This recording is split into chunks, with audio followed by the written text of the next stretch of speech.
Rasulullah SAW pernah bersabda, gak boleh kita iri ataupun cemburu kecuali kepada dua orang ini. Salah satu di antara dua orang ini adalah orang yang Allah berikan harta yang berlebih, kemudian dia menghabiskan harta itu di jalan Allah SWT. Ini orang yang layak kita cemburui. Bahkan ini termasuk di antara rasa cemburu yang berpahala malah. Jadi artinya kalau misalnya kita cemburu kepada orang kayak gini, kita dapat pahala dari rasa cemburu kita, apalagi kalau kita meniru. Makanya dulu di antara para sahabat miskin pernah ada yang curhat ke Nabi gini, "Ya Rasulullah, orang kaya itu memborong pahala."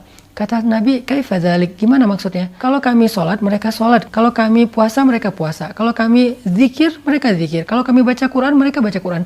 Tapi kalau mereka sedekah, kami nggak bisa sedekah. Sehingga mereka memborong pahala. Nabi tersenyum, artinya memang Nabi senang dengan kecemburuan ini. Artinya di antara kita tuh memang harus punya sifat cemburu kepada kebaikan. Bukan kepada kekayaannya, tetapi kepada sedekahnya. Untuk itu, saya pengen terus mengajak teman-teman sekalian, jamaah sekalian, yuk kita jadikan sedekah sebagai hobi kita, sebagai amal istiqomah kita sampai akhir hayat kita. Berapapun yang bisa kita berikan, tapi ada rasa ingin memberi lebih. Nah, bagaimana cara biar sedekah ini menjadi pahalanya berlipat ganda, pahalanya bukan hanya seangka yang kita berikan, maka bersedekahlah secara jama'i, secara berkelompok, berjamaah, jangan sendiri. Kalau kita sedekah sendiri, misalnya kita punya uang, kita kasih kepada seseorang, lalu dia pakai makan, maka pahala kita sebesar yang kita berikan. Tapi kalau kita sedekah berjamaah dalam sebuah proyek, sehingga manfaatnya bisa lebih, maka pahala kita bukan seberapa yang kita berikan, tapi pahala kita seberapa besar manfaat dari total sedekah tersebut, karena dia diakumulasi. Misalnya kita bangun masjid.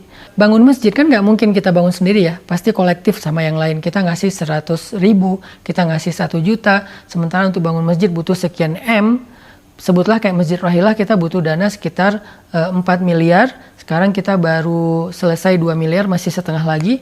Maka uang kita tuh cuma 1 juta, tapi kebutuhan dananya tuh 4 miliar. Ketika dikolektifkan mencapai angka 4 miliar, insya Allah 4 miliar itu akan menjadi sebuah masjid yang layak, masjid yang luas, masjid yang menampung 1000 jamaah setiap hari, yang di dalamnya dipakai amal soleh mulai dari sholat, ibadah, Quran, ta'lim, ilmu, dakwah, dan banyak lagi kebaikan yang lain. Kita tuh dapat pahala kolektif, teman-teman. Itulah bedanya beramal sendiri dengan beramal berjamaah. Sama kayak sholat sendiri dengan sholat jamaah. Sholat sendiri dapat 1 pahala, sholat jamaah dapat 27 pahala. Begitu juga sedekah. Kalau kita sedekah sendiri, uang kita kasih kepada orang yang membutuhkan, baik. Dan kita dapat pahala dari sedekah itu. Tapi kalau kita sedekah berjamaah untuk sebuah proyek, baik itu membangun masjid, membangun sekolah, menyantuni anak yatim atau orang miskin, tapi sifatnya jamaah, kita dapat pahala dari kebermanfaatan yang lebih besar itu secara kolektif.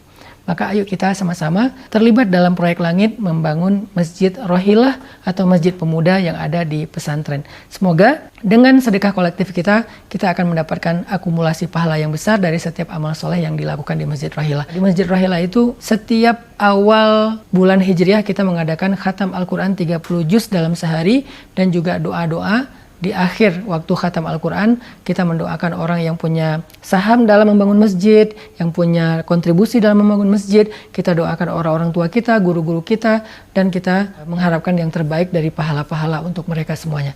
Sehingga membangun Masjid Rohilah bukan sekedar membangun fisik, tetapi membangun rumah kita di surga insya Allah. Barakallahu fikum.